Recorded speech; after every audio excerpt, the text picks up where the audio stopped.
Good morning. Happy Wednesday, day 55 of Treadmill Devotions. Today is not so treadmilly. I'm going to sit and do these today for obvious reasons. Because if you don't know, which I'm sure you do at this point, as much as I've talked about it, I'm having a colonoscopy today at noon. So I'm in the midst of colonoscopy prep. All's well. I thought, you know what? I can handle reading through a devotion. However, I can't handle reading through a devotion and walking this morning. It would not be pretty. So, I did not want to miss my devotion this morning. So, and especially before a procedure, I wanted to get it done ahead of time. I wanted to spend some time in the Word before I go in for my procedure. So, I thought it's okay if I don't walk today. It's all right. It's not the end of the world if I miss one day on the treadmill. I know that when I come home, I won't be able to do it either because anesthesia makes me not feel good. So I knew I wouldn't be able to do it when I get home tonight. So I thought, let's just go ahead and do it sitting today. It's okay. We'll get back to walking tomorrow. All right. So March 4th, we are in Numbers. I know, I just forgot that I had this towel on my head before I hit live, but that's okay. It's all right. It's me. You guys have seen me in all sorts of different ways, so I think it's okay. All right. So this is Korah's rebellion, Numbers 16, 1 through 50.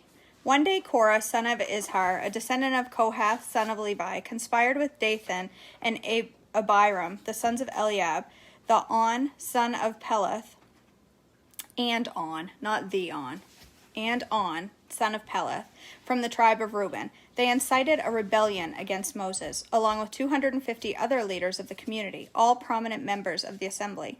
They united against Moses and Aaron and said, "You have gone too far. The whole community of Israel has been set apart by the Lord, and he is with all of us. What right do you have to act as though you are greater than the rest of the Lord's people?" When Moses heard what they were saying, he fell face down on the ground. Then he said to Korah and his followers, "Tomorrow morning the Lord will show us who belongs to him and who is holy.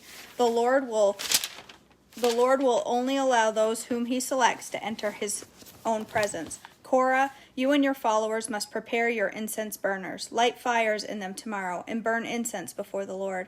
Then we will see whom the Lord chooses as his holy one. You Levites are the ones who have gone too far." Then Moses spoke again to Korah. "Now listen, you Levites. Does it seem insignificant to you that the God of Israel has chosen you from among all of the community of Israel to be near him, so you can serve in the Lord's tabernacle and stand before the people to minister to them? Korah, he has already given the special ministry to you and your fellow Levites. Are you now demanding the priesthood as well? The Lord is the one you and your followers are really revolting against. For who is Aaron that you are complaining about him?" Then Moses summoned Dathan and Abiram, the son of Eliab. But they replied, "We refuse to come before you. Isn't it enough that you brought us out of Egypt, a land flowing with milk and honey, to kill us here in the wilderness, and that you now treat us like your subjects? What's more, you haven't brought us into another land flowing with milk and honey. You haven't given us a new homeland with fields and vineyards. Are you trying to fool these men? We will not come." Then Moses became very angry and said to the Lord, "Do not accept their grain offerings. I have not taken so much as a donkey from them, and I have never hurt a single one of them." And Moses said to Korah, "You and all your followers must come here tomorrow and present yourselves before the Lord. Aaron will also be here. You and each of your 250 followers must prepare an incense burner and put incense on it, so you can all present them before the Lord. Aaron will also bring his incense burner." So each one of these men prepared an incense burner, lit a fire, and placed incense on it. Then they all stood at the entrance of the tabernacle with Moses and Aaron. Meanwhile, Korah had stirred up the entire community against Moses and Aaron, and they all gathered at the tabernacle entrance. Then the glorious presence of the Lord appeared to the whole community, and the Lord said to Moses and Aaron, "Get away from all these people, so that I may instantly destroy them." But Moses and Aaron fell face down on the ground. "O God," they pleaded, "you are the God who gives breath to all creatures. Must you be angry with all the people when only one man sins?" And the Lord said to Moses, "Then tell all the people to get away from the tents of Korah, Dathan, and Abiram." So Moses got up and rushed over to the tents of Dathan and Abiram, followed by the elders of Israel. "Quick," he told the people, "get away from the tents of these wicked men, and don't touch anything that belongs to them. If you do, you will be destroyed for their sins." So all the people stood back from the tents of Korah, Dathan, and Abiram. Then Dathan and Abiram came out and stood at the entrances of their tents, together with their wives and the children and little ones. And Moses said, "This is how you will know that the Lord has sent me to do all these things that I have done, for I have not done them on my own. If these men die a natural death, or if nothing unusual happens, then the Lord has not sent me.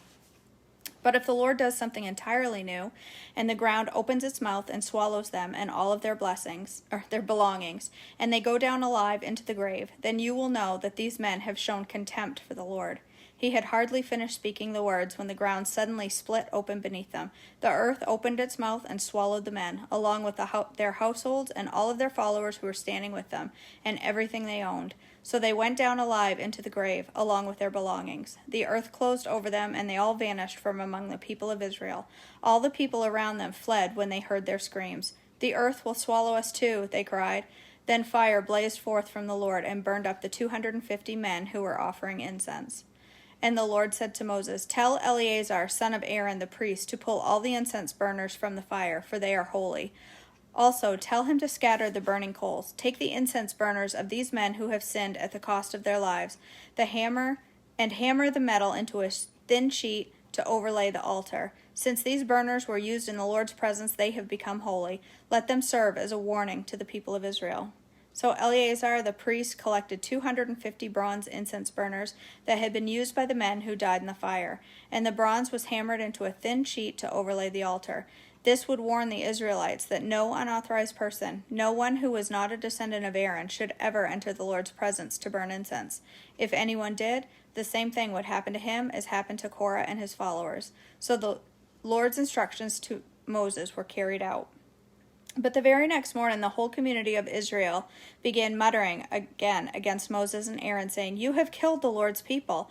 As the community gathered to protest against Moses and Aaron, they turned towards the tabernacle and saw the cloud had covered it, and the glorious presence of the Lord appeared. Moses and Aaron came and stood in front of the tabernacle, and the Lord said to Moses, "Get away from all these people so that I can instantly destroy them." But Moses and Aaron fell face down on the ground. And Moses said to Aaron, "Quick, take an incense burner and place burning coals on it from the altar.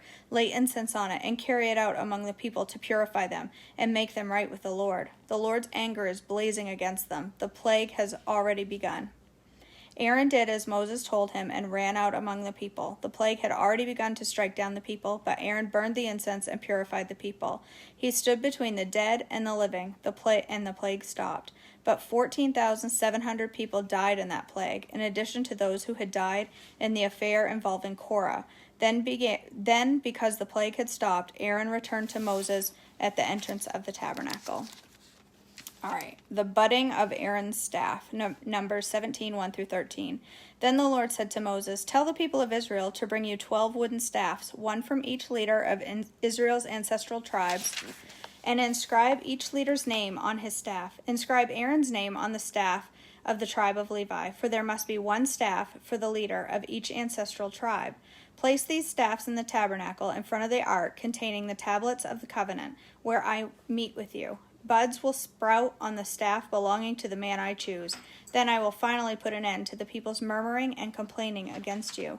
So Moses gave the instructions to the people of Israel, and each of the 12 tribal leaders, including Aaron, brought Moses a staff. Moses placed the staff in the Lord's presence in the tabernacle of the covenant. When he went into the tabernacle of the covenant the next day, he found that Aaron's staff, representing the tribe of Levi, had sprouted, budded, blossomed, and produced ripe almonds. When Moses brought the staffs out from the Lord's presence, he showed them to the people. Each man claimed his own staff, and the Lord said to Moses, "Place Aaron's staff permanently before the Ark of the Covenant to serve as a warning to rebels. This should put an end to their complaints against me and prevent any further deaths." So Moses did as the Lord commanded. Then the people of Israel said to Moses, "Look, we are doomed, we are dead, we are ruined. Everyone who comes close to the tabernacle of the Lord dies. Are we all doomed to die?"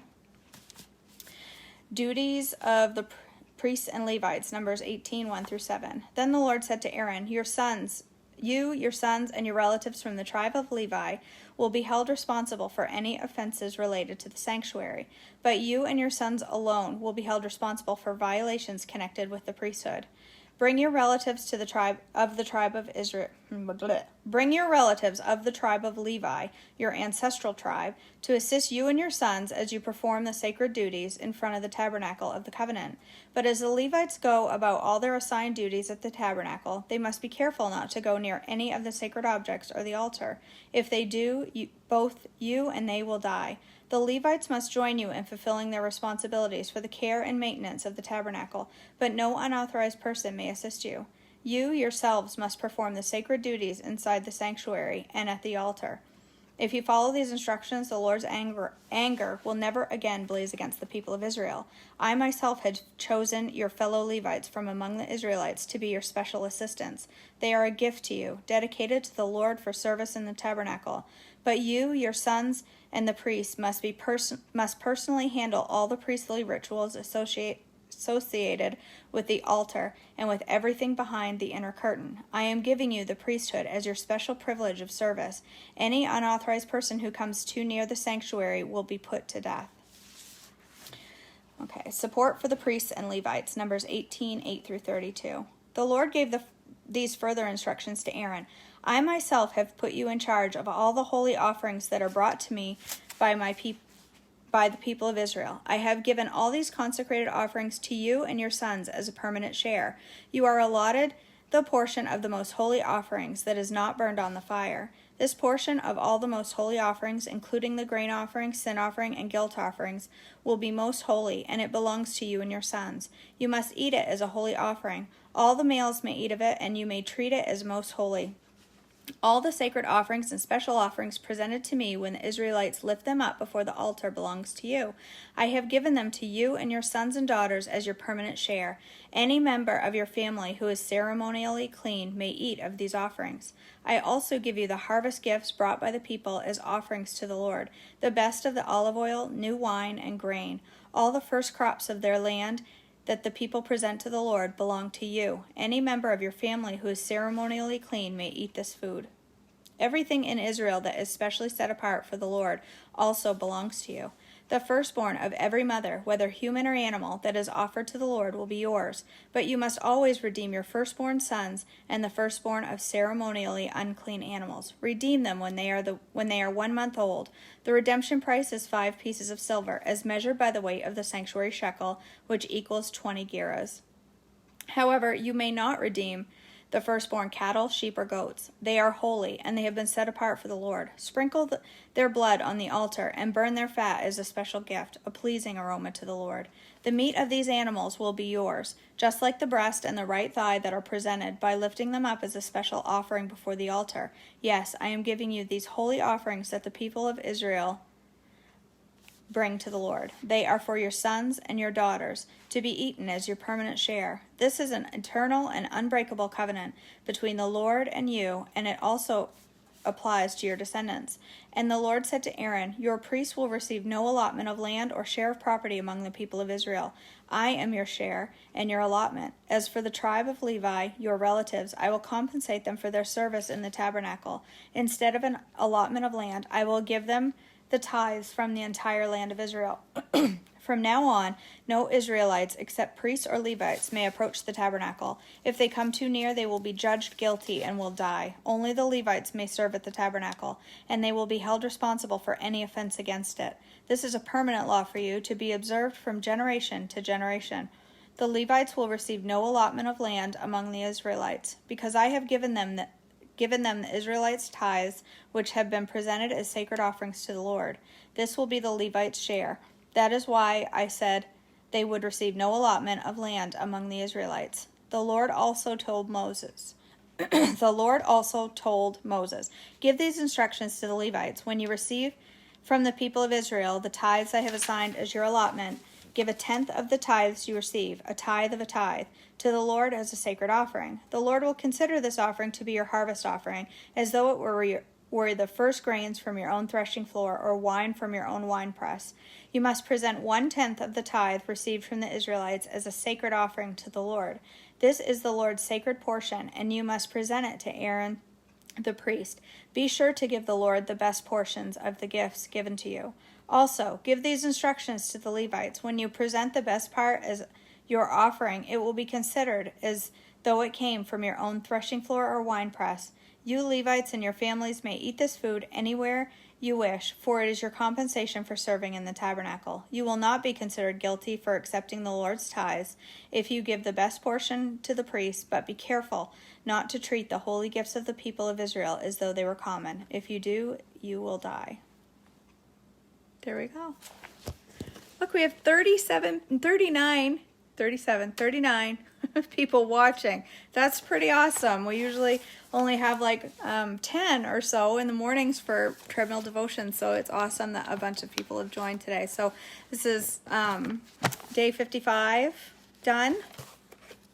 We'll get back to being on the treadmill tomorrow morning when I'm back to my old self, and I look forward to it.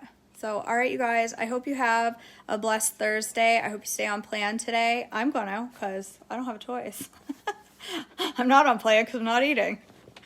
But I will talk to you all later tonight after my procedure. And, yeah, that's it. Have a wonderful day. I love you guys. Bye.